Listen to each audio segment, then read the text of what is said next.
What does school teach you about money? Nothing. And that's not a mistake. That's not an accident. The way to keep the poor and middle class working hard is never teach them what the rich know.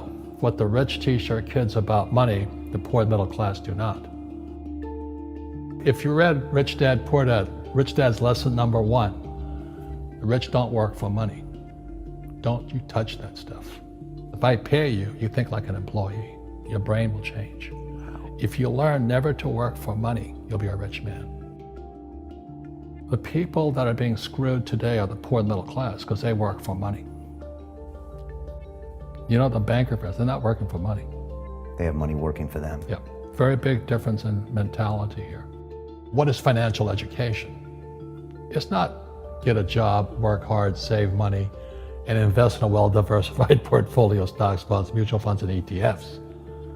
That's not it. The financial industry is 2 things, debt and taxes. Debt and taxes. And we still tell kids to go to school, get a job, work hard, save money, and get out of debt. Now, who tells them to do that? That's the most ridiculous thing there is. The book starts and it says, lie number 1, saving money will make you rich. Yeah, it never will. You know that. All taught that as kids. Yeah, because they can print it. Why would you save it and why would you work for it if they can print it faster than you can work for it? And number 2 is they keep dropping the interest rates on it. You know, Japan still has zero interest rate policy. And the Japanese are the biggest savers in the world. And I'm Japanese, I'm 4th generation. They're not too bright. Right. Why do you keep saving when they're printing it? You know, when I'm in Japan, that's what I mean by fear. They're so afraid because the Japanese, good culture, but they do as they're told. Right. It's very conformist. Very conformist, very conformist. So they just do as they're told, and then they just save money, and their government, this guy Abenomics, is just printing trillions of it and buying ETFs with it, and they don't know what to do. They're afraid they might make a mistake. They're good little students in school. Go to school, get a job, don't make mistakes. So what happens to the average person in a financial crash, they don't know what to do. And right now, as you know, for the middle class of the world, we're in a crash. You know, the purchasing power of the yen, the euro, the rupiah, all going down. And people are working harder and harder and harder, and the central banks of the world are printing more money. And so if someone's listening to us that's stuck in that poor middle class trap and they hear it's their fear that ultimately is keeping them from that, that's a hard thing to hear, Robert. But you're gonna give them the information about what they can do if they can get out of that fear. Well, every time I do a lot of speaking to the masses out there, you know, Lehman doesn't invite me in because we're gone, but they go, well, what, you know, it's so risky. What you're saying is risky. And I said, what I do isn't risky for me, but it's risky for you. And when somebody says, what is risk? You have to look in the mirror. Do you know what I mean? For me to fly in Vietnam, that was high risk. But the higher the risk, the more you have to study. You know that, I know that. So if you're not gonna study, you're not gonna practice and all that, then you should do what Wall Street tells you to do. Buy 401ks, mutual funds, ETFs and all that. But that's where they're fake assets, because they only make Wall Street or the city of London rich. Just watch where the cash is flowing. Follow the money. The reason the rich don't work for money is number 1 expense is tax. See, there's 3 kinds of income: earned, portfolio, passive. So earned income is if I get a job, that's earned income. If I'm a doctor or a programmer, that's earned income, because I'm working for it. If I buy, let's say, Apple for $10 and I sell it for $20, that's portfolio income, capital gains. Yeah. But passive income, which is cash flow, is never taxed. So it's not, and so these guys are screaming right now in America, tax the rich. I said, good luck. Because most of the guys complaining, they don't know there's 3 kinds of income. And the rich don't have jobs anyway. They have assets. And so the average schmo out there, poor guy, you know, sent the kid to school, they don't learn this.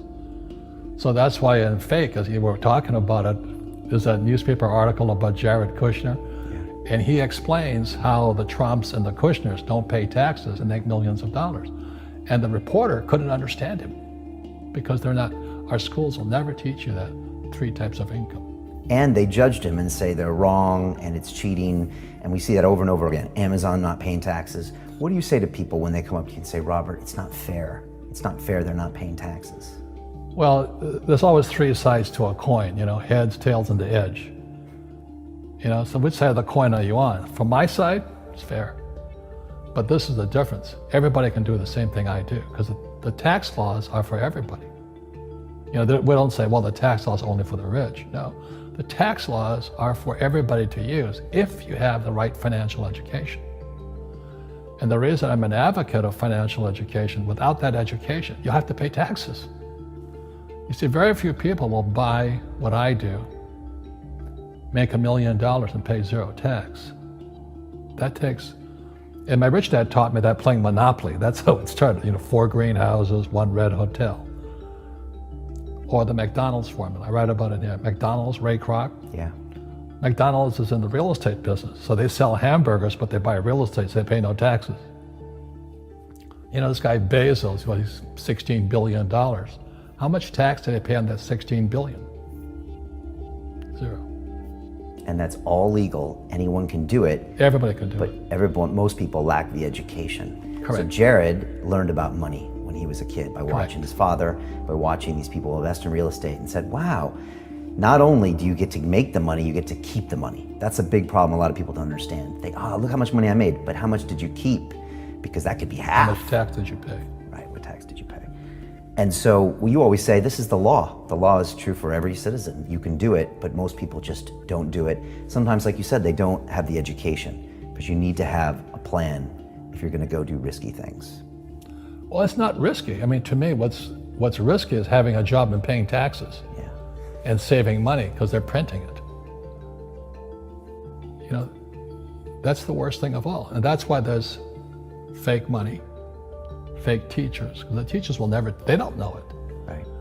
And fake assets, because Wall Street or the City of London or Lehman Brothers or Goldman and all, they're not going to tell you this. Yeah. How are there billionaire bankers today? Aren't they supposed to be watching your money, You said in here also, the greatest asset you have is your mind. What does that mean? If you really want to be rich, take a class on real estate. Once you understand real estate is based on debt, learn how to use debt as money. So that once you learn how to use debt as money, you can never say, I can't afford it. You see, because the banks will give you, so the banks, after the crash of 2008, the banks gave me $300 million tax-free to buy real estate that the idiots had lost. I hate this, and they were idiots because the prices were so high. Why would you buy it at the top of a market? Don't you know that's going to crash? No. This is, that was the subprime, was the derivatives market, the MBSs and all that stuff, had driven the price of real estate so high, and the rest of us were just waiting. And then when the whole thing came crashing down, all this real estate was now available. And they needed, the Fed and those guys in the Treasury needed guys like us to go in there. So Wall Street gave us hundreds of millions of dollars to mop up all that real estate these guys had lost. Now, it's fair because everybody could do it. Right. So, when I asked the average guy, I said, why don't you use debt? They can't even get a loan because their scores, their FICO scores, I don't even have them here, are so bad. Right. So that's what's going on in the world today. It's fake money, fake teachers, fake assets. The school teachers will never tell you that because they don't know it. My poor dad never knew that. And they think the rich are crooks. The rich just play by different laws. The rules are the same, but you have to do what the government wants you to do. Never say, I can't afford it. Ask yourself, how can I? The reason I have so much money is because I don't say I can't do it. I just go, how can I do it? And I just go and do it. I make a lot of mistakes, but that's how I learn. How can I? It's just a matter of personal willpower, which is spiritual. Just saying, if they can do it, I can do it. And how can I? How can I? And I think as you once said, words become flesh. Yep.